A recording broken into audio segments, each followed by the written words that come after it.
नमस्कार दोस्तों, आपका फिर से स्वागत करता हूं मैं मध्य प्रदेश के करंट अफेयर के पार्ट 2 में। आपसे उम्मीद करता हूं कि पार्ट 1 आपने देख लिया होगा। ठीक है, चिंता मत करिए, ऐसे पार्ट चलते जाएंगे और बीच में मैं सारे पार्ट्स का रिवीजन भी कराऊंगा। तो देखिए, रिवीजन तो आपको तभी काम आएगा ना जब आप मेरे सारे एक एक करके ऐसे पार्ट देखते जाएंगे। एक दो बार इनको सुनिए ताकि एक बार आपके कान में घुस जाए। ठीक है, और फिर जब मैंने रिवाइज करवाऊंगा दोबारा से एक वीडियो में बहुत कम पीरियड में, तो आप मेरे साथ साथ आपका भी रिवीजन हो रहा होगा। ठीक है, तो उस चीज के आपको तैयार रहना दोस्तों। तो चलो बिना समय गवाए हमेशा की तरह स्टार्ट करते हैं अपनी स्टडी को। ठीक है, चलिए भाई, सबसे पहली चीज आपको जो पढ़नी है आज, देखिए ध्यान से, बहुत मैंने कहा करंट अफेयर से जुड़ा हुआ मामला है तो करंट अफेयर ही देखेंगे भाई। अटल बिहारी वाजपेयी संस्कृत कला केंद्र है ना, सेंटर है दोस्तों। सेंटर, कुछ सेंटर हमारे यहां देखिए बनाए गए हैं, आपको कुछ सेंटर याद होने चाहिए। जैसे कि एक आपने सुना होगा रेलवे डेवलपमेंट सेंटर बन रहा है हमारे यहां।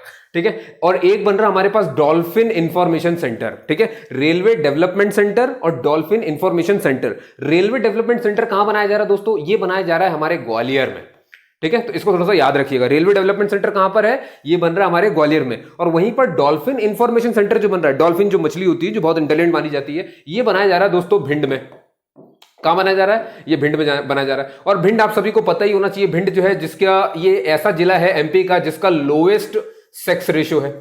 ठीक है, इसका सेक्स रेशियो जो है वो सबसे लोएस्ट है। सबसे ज्यादा कहां का है दोस्तों? बिल्कुल नीचे, जो हमारे ऐसा जिला जो छत्तीसगढ़ से भी लगता है और जो महाराष्ट्र से भी लगता है, दोनों में कॉमन जिला है, वो कौन सा है? बालाघाट। तो बालाघाट का सबसे हाईएस्ट सेक्स रेशियो है। ये बात क्लियर होगी आपको, सबको पता ही होना चाहिए। भिंड जिसका सेक्स रेशियो सबसे कम है, बालाघाट जिसका सबसे ज्यादा है। तो भिंड में ही भैया बन रहा है डीआईसी। दोस्तों भिंड में ही बनने जा रहा है दूसरा सैनिक स्कूल मध्य प्रदेश का। मध्य प्रदेश का एकमात्र सबसे पहला सैनिक स्कूल कहां पर था? अभी तक रीवा में था और वो पहला था। अब दूसरा बनने जा रहा है ना, कहां पर बनने जा रहा है? भिंड में। ये बात मैंने पिछले वीडियो में ऑलरेडी बताई हुई है। ठीक है, तो थोड़े सेंटर के बारे में ध्यान रखिएगा, किस किस तरह से सेंटर आ सकते हैं। ठीक है, और ऐसे एक और बना दोस्तों, फर्स्ट हैप्पीनेस सेंटर भी बना हुआ है, मतलब खुशी वाला। और ये कहां बना हुआ है? ये बना हुआ है साहब जबलपुर में।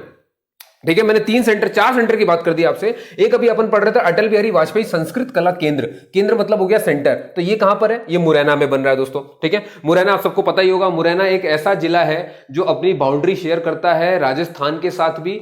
मतलब ये ऐसा कॉमन जिला है जो राजस्थान को भी टच करता है और यूपी को भी टच करता है। तो कभी कभी ऐसा आ जाए कि वो कॉमन जिला बताइए जो राजस्थान और यूपी दोनों से टच करता हो, तो वो मुरैना है। ठीक है, इस बात का ध्यान रखेंगे। और मुरैना ही दोस्तों इसी में बना हुआ है हमारा अटल बिहारी वाजपेयी संस्कृत कला सेंटर। ठीक है, ये एक सेंटर अटल बिहारी वाजपेयी जी के नाम से मुरैना में है।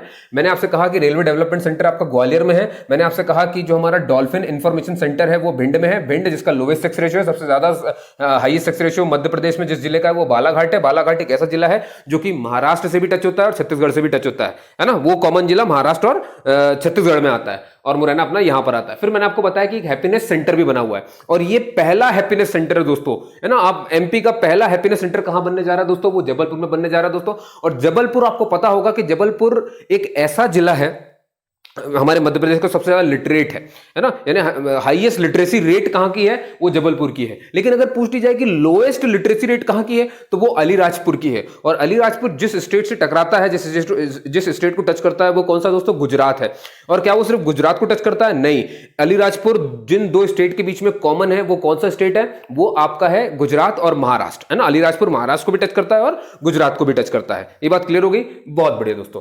और बस ठीक है, अलीराज के ऊपर झाबुआ आता है और झाबुआ आपको पता ही है, कड़कनाथ जो कि मुर्गे की एक प्रजाति होती है, काला काला सा मुर्गा होता है। उसकी खासियत है कि उसका खून भी काला होता है और उसकी सबसे बड़ी खासियत होगी कि उसको जीआई टैग घोषित किया गया है झाबुआ का। मतलब इसको और कोई अपने, मतलब उसकी वो उस एरिया की पहचान बन चुकी है हमारे झाबुआ की और भिंड की। बात समझ में आ रही है ना। तो ये थोड़ा सा याद रखेंगे, कुछ पॉइंट मैंने आपको जो बताया। ठीक है, अब देखिए सेंटर की बात हुई थी तो और सेंटर आगे चलिए। देखिए कैटल फूड मतलब मवेशियों के खाना का रिसर्च का सेंटर भी बनाया है और ये सेंटर आप देखो सीहोर में बनाया गया है। ठीक है, सारे सेंटर याद रखना, कुछ भी भूलना नहीं। फिर से एक बार रिवाइज कर लेते हैं दोस्तों, मेरे साथ रिपीट करिए। अटल बिहारी वाजपेयी सेंटर कहां पर मिलेगा? मुरैना, ऐसा जिला जो कि राजस्थान यूपी दोनों से टकराता है। ठीक है, शेयर करता है अपनी बाउंड्री। मैंने कहा हैप्पीनेस सेंटर कहां बनता है? जबलपुर। जबलपुर सबसे ज्यादा लिटरेसी रेट वाला है, सबसे कम लिटरेसी वाला अलीराजपुर है। और अलीराजपुर एक ऐसा जिला है जो दो स्टेट से टकराता है और वो कौन से दो स्टेट है? गुजरात और महाराष्ट्र। ठीक है, अलीराज के ऊपर ही झाबुआ पड़ता है दोस्तों। झाबुआ जहां पर कड़कनाथ मुर्गे की प्रजाति जो कि वहां का जीआई टैग यानी ज्योग्राफिकल इंडिकेटर बन चुकी है, आपने देख ही लिया होगा। वो वहां की पहचान बन चुकी है। ठीक है, मैंने फिर आपसे कहा कि भैया रेलवे डेवलपमेंट सेंटर जो है वो ग्वालियर में खोला जा रहा है। ठीक है, वही मैंने आपको बताया कि डॉल्फिन इंफॉर्मेशन सेंटर भिंड में खोला जा रहा है, और भिंड में ही हमारा सेकंड सैनिक स्कूल खुलने जा रहा है। इससे पहले का सैनिक स्कूल रीवा में था और अभी सेकंड बनने जा रहा है भिंड में। भिंड एक ऐसा जिला है दोस्तों जिसकी लोएस्ट सेक्स रेशियो है। सबसे ज्यादा सेक्स रेशियो मैंने बताई आपको बालाघाट की है, और बालाघाट एक ऐसा जिला है जो किन दो राज्यों से टकराता है, छत्तीसगढ़ से भी टच होता है और अपने महाराष्ट्र से भी टच होता है। ठीक है, फिर मैंने आपको बताया कि मवेशियों के लिए जो फूड रिसर्च सेंटर है वो कहां पर है, वो सीहोर में है। क्लियर है, सारी बातें याद रखिएगा। अच्छा, अब देखिए जरा, सबसे इंपॉर्टेंट चीज आती है सूर्य नमस्कार पार्क। ठीक है, सूर्य नमस्कार पार्क है, ये अब तक का पूरे कंट्री का पहला है। पहली बार कंट्री में सूर्य नमस्कार ऐसे करके जो करते हैं पूरा का पूरा सूर्य नमस्कार पार्क पहली पूरी कंट्री का पहला कहां बनने जा रहा है, ये बनने जा रहा है पचमढ़ी में। और पचमढ़ी में भी एक छमक झील करके है ना, छमक झील के पास में बनेगा ये सूर्य नमस्कार पार्क। याद रखिएगा, पचमढ़ी में है ना, पचमढ़ी पे छमक झील के पास बनेगा सूर्य नमस्कार पार्क। याद रखोगे, बहुत बढ़िया। कैटल फूड सेंटर हमारा सीहोर में, तो सूर्य नमस्कार पार्क हमारा पचमढ़ी में बनने जा रहा है। ठीक है, सीहोर और पचमढ़ी याद रखेंगे भैया। अभी आपने पार्क की बात करी, अब मैं कुछ पीठ की बात करूंगा आपसे। यहां पे देखो जरा, रिसर्च पीठ, रिसर्च पीठ, रिसर्च पीठ। ठीक है, अभी पार्क भी देख रहे थे आप। ठीक है, एक पार्क कौन सा देखा, फिर से देख लो यहाँ पे कौन सा पार्क अभी अपन ने बात करी थी सूर्य नमस्कार पार्क, और ये पचमढ़ी में बन रहा था। वहीं पर देखिए मेगा फूड पार्क और रिसर्च पीठ, ये कहां बनने जा रहा है, ये बनने जा रहा है दलौदा मंदसौर में। ठीक है, दलौदा मंदसौर, ये थोड़ा सा याद रखेंगे। मेगा फूड पार्क ये बनने जा रहा है दलौदा मंदसौर। फिर से देख लो यहां पर मैं जो बोल रहा हूं सूर्य नमस्कार पार्क पचमढ़ी की, अभी एक ही बार पार्क का मैंने नाम लिया है। ठीक है, अभी एक ही बार मैंने नाम लिया है। बर्ड पार्क है दोस्तों, बर्ड पार्क कहां बनने वाला है, किसी को पता है? बर्ड पार्क बनने जा रहा है आपके ग्वालियर में, जहां पर रेलवे डेवलपमेंट सेंटर है। ठीक है, जहां पर रेलवे डेवलपमेंट सेंटर है वहीं पर बनने जा रहा है बर्ड पार्क। एमपी का पहला बर्ड पार्क जो है वो बनने जा रहा है ग्वालियर के खुरेरी में। ये मैंने पिछले वीडियो में ऑलरेडी बताया हुआ है। ठीक है, और ये देखो इसी और ये रहा अपना मेगा फूड पार्क रिसर्च पीठ जो है वो दलोदा में बनने जा रही है। ठीक है, दलोदा मंदसौर में। वहीं पे वेदांत, वेदांत समझ गए होंगे, भगवान से जुड़ी हुई चीज है। तो भगवान से जुड़ी हुई चीज आपको कहां मिलनी चाहिए भैया? ओमकारेश्वर। ओमकारेश्वर खुद कहां आता है? ये आता है खंडवा में। खंडवा आपको मालूम है, खंडवा के बगल में यहां पर खरगोन है, आपको सबको पता ही होगा ये चीज, है ना। खरगोन, खंडवा और खरगोन कुछ और नहीं थे दोस्तों, ये पहले के पहले पूरा निमाड़ कहलाता था। ये निमाड़ क्षेत्र था। निमाड़ क्षेत्र को बीच में से तोड़ दिया गया, उसके इस वाले भाग को, अब ये इधर वाला भाग पश्चिमी कहलाता है, इधर वाला पूर्वी कहलाता है। तो इसे कहने लगे पश्चिमी निमाड़, इसे कहने लगे पूर्वी निमाड़। इसलिए पश्चिमी निमाड़ का नाम हो गया खरगोन और पूर्वी निमाड़ का नाम हो गया खंडवा। और खंडवा में ही आता ओमकारेश्वर। और ओमकारेश्वर है हमारे पास जितने 12 ज्योतिर्लिंग है ना, पूरी दुनिया में 12 ज्योतिर्लिंग जितने भी है, उनमें से एक ज्योतिर्लिंग जो हमारा ओमकारेश्वर में आता है। और ओमकारेश्वर अब भगवान से जुड़ा हुआ है, इसीलिए वेदांत पीठ रिसर्च सेंटर कहां बना दिया गया? ओमकारेश्वर में। वहीं पर देखिए महात्मा गांधी रिसर्च सेंटर कहां बना दिया गया? डीएवीवी इंदौर, देवी अहिल्याबाई जो है वहां पर विश्वविद्यालय, और वहां इंदौर में इसे बनाया गया। देखो ये महात्मा गांधी वाला है ना। और अभी आपने जो सेंटर पढ़ा ना, ये अटल बिहारी वाजपेयी वाला, ये मुरैना में है। कैटल फूड वाला मैंने आपको बता दिया सीहोर में है। ये उनके मवेशियों का खाना है। सूर्य नमस्कार आपका यहाँ है। ठीक है, ये ध्यान दे देंगे। मेगा फूड पार्क ये मवेशियों खाना नहीं है, मवेशियों खाना वाला सीहोर में, ये वाला है मंदसौर में। ठीक, वेदांत वाला ओमकारेश्वर, इसको तो समस्या ही नहीं होगी आपको पढ़ने की। और यहीं पे महात्मा गांधी रिसर्च सेंटर वाला कहां मिलेगा? ये इंदौर में मिलेगा। ये बात क्लियर हो रही है दोस्तों? बहुत बढ़िया। अब देखिए अब एक और चीज आती है, जियोलॉजिकल मिनरल म्यूजियम। ये भी कहां पर है? ग्वालियर में है। ठीक है, और ग्वालियर के बारे में मैंने दो चीज आपको बता दी। एक तो बनाया गया रेलवे डेवलपमेंट सेंटर, आपने वो पढ़ लिया आपने थोड़ी देर पहले। ठीक है, और कुछ पढ़ा अपन ने अभी ग्वालियर में? बिल्कुल पढ़ा होगा। मैंने क्या क्या नहीं बताया आपको? रेलवे डेवलपमेंट सेंटर है और कुछ नहीं किया। अरे वाह यार, बहुत कम ही साला रेलवे। चलो ठीक है भाई, कोई दिक्कत नहीं। आगे आइए यहाँ पर, ये देखिए फर्स्ट हैप्पीनेस सेंटर कहां बनने जा रहा है? ये मैंने अभी आपको बताया, जबलपुर, जो कि सबसे लिटरेट है। सबसे कम लिटरेट हमारा अलीराजपुर है, बहुत बार सुन चुके हैं आप। भैया सबसे बड़ा जैन टेम्पल कहां बनने वाला है मध्य प्रदेश में? सबसे बड़ा जैन टेम्पल कहां बनेगा? सागर में। देखिए खजुराहो में, आपको पता है वैसे ही हमारे पास खजुराहो, जहां पर दो धर्मों से जुड़े हुए टेम्पल मिलते हैं। एक तो हमें हिंदू धर्म से भी जुड़े हुए मिलते हैं टेम्पल, और जैन धर्म से जुड़े हुए मिलते हैं। कई बार क्वेश्चन आ जाता है, बौद्ध धर्म से जुड़ा हुआ कुछ भी नहीं है वहां पे, हिंदू और जैन धर्म से। हिंदू में भी सबके हैं, है ना। कंदरिया महादेव का मंदिर जो महादेव से जुड़ा हुआ है, वो सबसे बड़ा मंदिर है वहां का। ठीक है, और बाकी विष्णु भगवान के मंदिर आपको बहुत सारे मिल जाएंगे। चित्रगुप्त है ना, लक्ष्मण मंदिर वहां मिल जाएगा, और पता नहीं क्या क्या, रामचंद्र मंदिर वहां पर मिल जाएगा। रामचंद्र और चित्रगुप्त ऐसे मंदिर हैं दोस्तों जिनके प्रांगण में अभी चित्रगुप्त मंदिर और रामचंद्र मंदिर, इन्हीं के आंगन में अभी खजुराहो डांस फेस्टिवल हुआ है। ठीक है, तो याद रखिए कि उस डांस फेस्टिवल में मटकी नृत्य नहीं आता है। ठीक है, बाकी मणिपुरी, कुचिपुड़ी, कथक, भरतनाट्यम ये सारे आते हैं। ठीक है, ये ध्यान रखेंगे, लेकिन उसमें मटकी नहीं आता। मटकी कहां का डांस है दोस्तों? ये मालवा रीजन का डांस है। ठीक है, ये मालवा रीजन का डांस है, तो ये थोड़ा सा याद रखेंगे आप लोग सभी के सभी, है ना। चलो, तो बहुत बड़े दोस्तों, बिगर जैन टेम्पल हमारा कहां बनने वाला है? सागर में, ये ध्यान रखिएगा। ठीक है। और फर्स्ट अफेयर सेंटर आपने देख लिया जबलपुर में है, और ग्वालियर में बनने जा रहा है हमारा जियोलॉजिकल मिनरल म्यूजियम।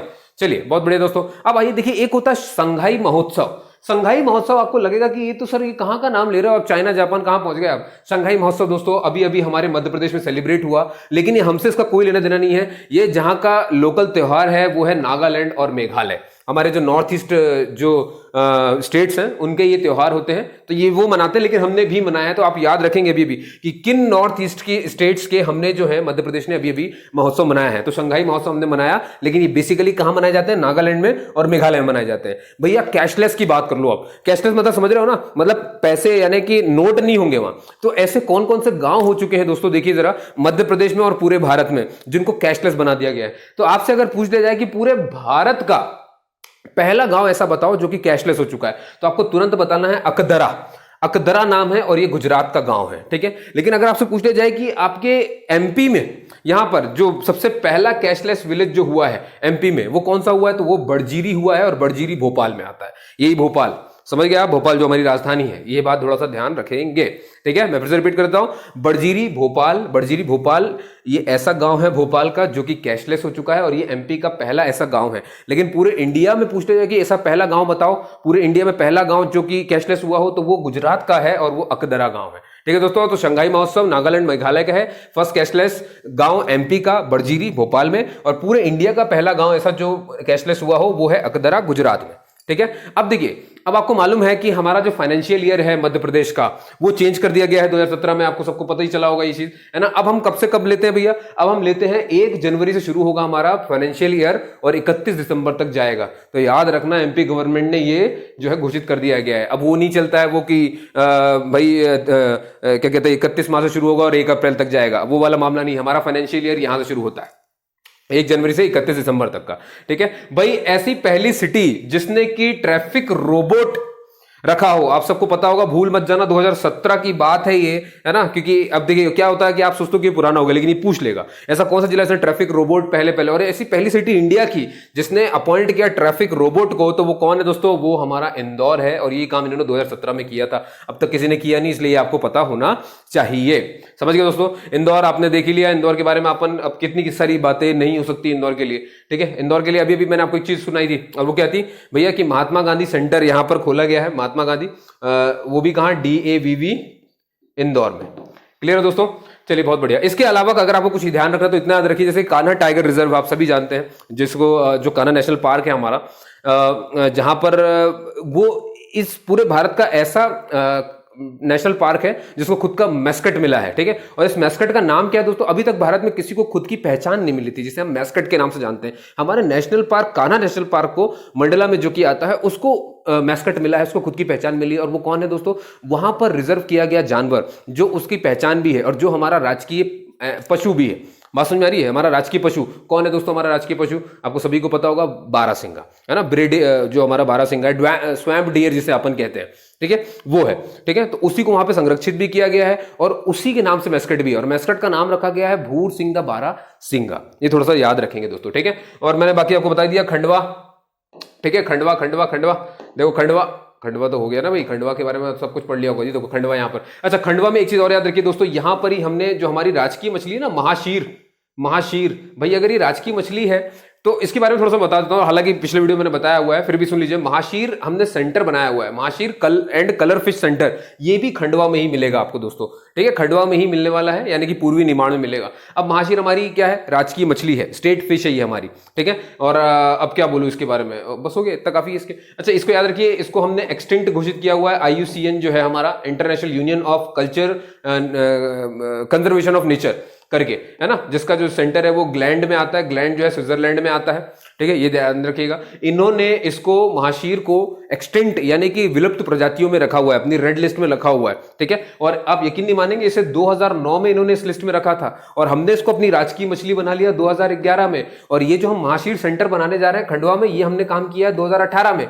तो आप देख रहे हैं कि कैसे मतलब विलुप्त हो गई, तो हमने तुरंत कहा यार विलुप्त हो रही, चलो उसकी पहचान बना लेते, स्टेट फिश ही घोषित कर दिया, ठीक है। अब फिर इसको सेंटर भी तो बनाना पड़ेगा ना, ताकि जो देखना चाहें कि भैया आपकी राजकीय मछली है कहां, दिखाओ तो हमको, कहां तैरती है, हवा में कि कहां, इसलिए उसको सेंटर बना लिया खंडवा में। खंडवा में जहां पर वेदांत फील्ड बनने जा रहा है, ओमकारेश्वर में होप सो दोस्तों, इस वीडियो को यहीं पर पॉज कर रहा हूं मैं।